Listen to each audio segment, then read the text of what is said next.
Assalamualaikum warahmatullahi wabarakatuh. Perkenalkan, nama saya Kansa Florista Herina Putri dari kelas 10 TJKT 1 nomor absen 9. Di sini saya akan menjelaskan materi sosialisasi, lembaga sosial, dan dinamika sosial. Jadi di sini ada 3 materi, yaitu sosialisasi, lembaga sosial, dan juga dinamika sosial. Materi yang pertama yaitu sosialisasi. Definisi sosialisasi adalah suatu upaya menanamkan nilai budaya kepada individu agar dapat menjadi warga masyarakat yang baik.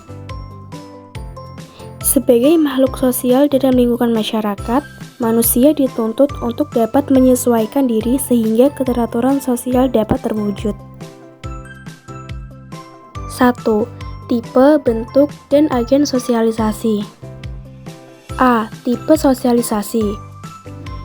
Tipe sosialisasi terdiri dari 2. Yang pertama, sosialisasi formal, memiliki aturan yang mengikat dan harus dipatuhi. Contohnya, aturan yang tertulis pada Undang-Undang Dasar 1945. Sosialisasi yang kedua yaitu sosialisasi informal. Sosialisasi yang bersifat kekeluargaan di masyarakat atau pergaulan. Contohnya, interaksi sosial dalam keluarga. B. Bentuk sosialisasi. Bentuk sosialisasi yang pertama yaitu sosialisasi primer, adalah bentuk sosialisasi yang terjadi pada tahap awal, yaitu sosialisasi semasa kanak-kanak ketika belajar perannya sebagai anggota keluarga. Yang kedua yaitu sosialisasi sekunder, merupakan bentuk sosialisasi pada proses sosialisasi selanjutnya yang dilakukan oleh pihak-pihak di luar keluarga. C. Agen sosialisasi. Ada 5 agen sosialisasi yang ada. Yang pertama, keluarga. 2. Lembaga pendidikan. 3. Kelompok permainan atau peer group. 4. Lingkungan kerja. Dan 5. Media massa. 2. Pengaruh sosialisasi.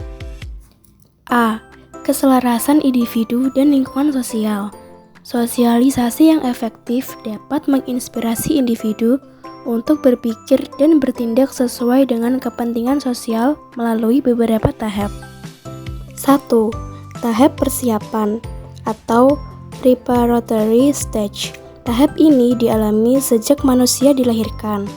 Di tahap ini, anak juga mulai melakukan kegiatan meniru meskipun tidak sempurna. 2. Tahap meniru, play stage.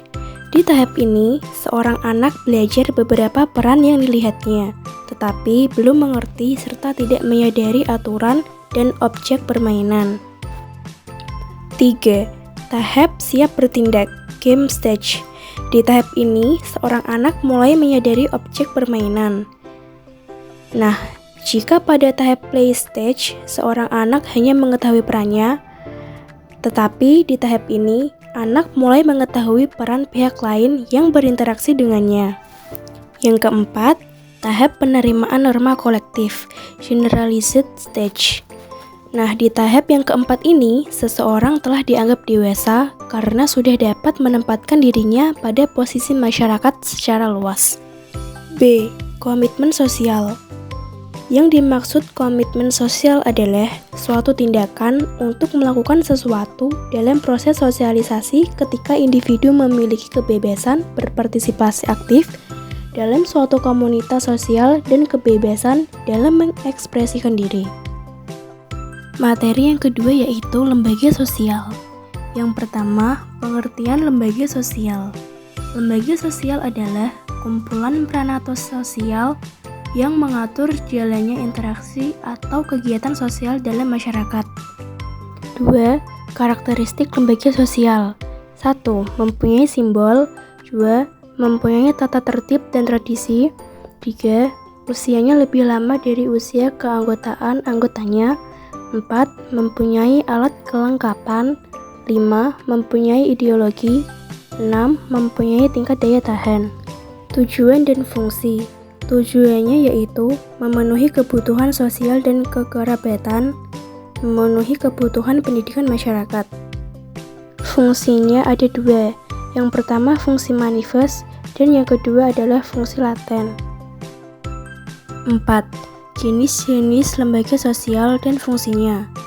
Jenis-jenis lembaga sosial yaitu ada lembaga keluarga, lembaga pendidikan, lembaga ekonomi, lembaga agama, dan lembaga politik.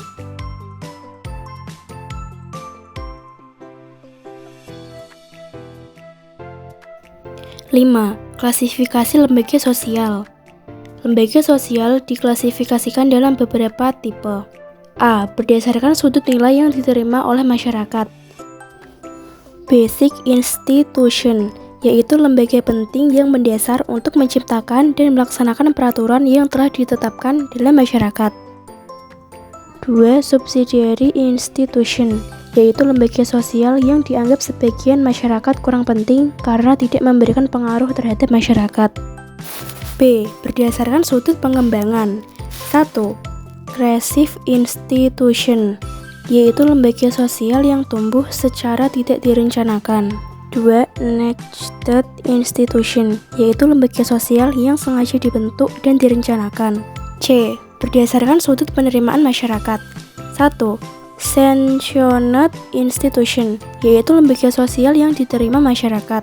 2. Unsanctioned institution, yaitu lembaga sosial yang ditolak masyarakat. D. Berdasarkan sudut penyebarannya. 1. General institution, yaitu lembaga sosial yang sudah dikenal luas. 2. Restricted institution, yaitu lembaga sosial yang hanya dikenal dan dianut oleh sebagian kecil masyarakat tertentu. E. Berdasarkan fungsinya. 1. Operative institution, yaitu lembaga sosial yang didirikan untuk tujuan tertentu. 2. Regulative institution, yaitu lembaga yang tujuannya mengawasi adat istiadat yang berlaku dalam masyarakat.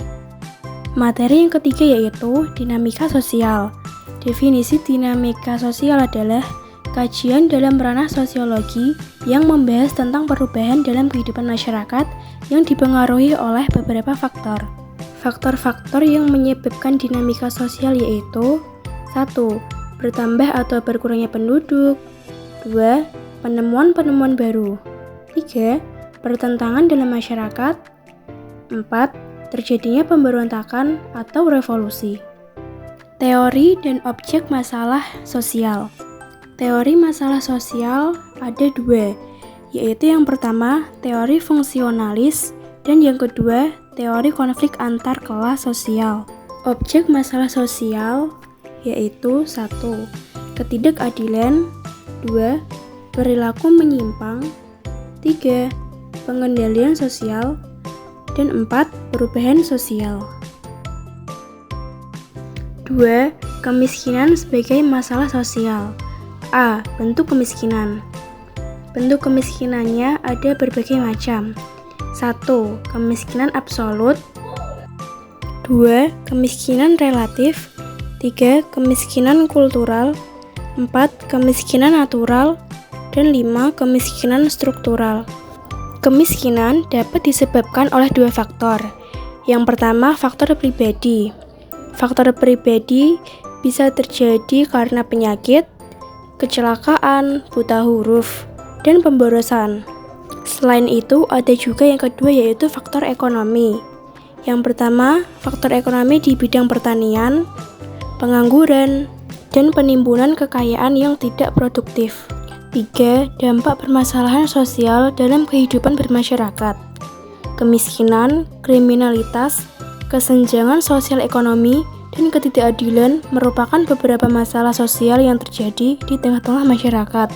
Permasalahan tersebut berdampak pada kehidupan kita sebagai suatu bangsa yang sedang melakukan pembangunan untuk mencapai cita-cita bersama. 4. Pemecahan masalah sosial untuk mencapai kehidupan yang baik. A. Konflik realistis antara buruh dan pemilik perusahaan. Yang pertama dapat dilakukan melalui kompromi atau compromise, yaitu masing-masing pihak yang berkonflik dapat mengurangi tuntutannya sehingga tercapai penyelesaian. Yang kedua dapat dilakukan dengan cara menyelesaikan dengan bantuan pihak ketiga. B. Masalah narkoba, narkotika, dan obat terlarang. Upayanya yang dapat dilakukan oleh keluarga adalah memberikan nasihat, mengajak, dan membimbing anak agar menjauhi narkoba. 5. Kesenjangan sosial ekonomi sebagai masalah sosial. Dalam mengatasi kesenjangan sosial ekonomi, pemerintah melakukan upaya melalui berbagai kebijakan, seperti pemberian subsidi terhadap pemenuhan kebutuhan yang esensial bagi masyarakat yang kurang mampu. Sekian video dari saya, semoga bermanfaat dan mohon maaf apabila ada kesalahan. Terima kasih. Wassalamualaikum warahmatullahi wabarakatuh.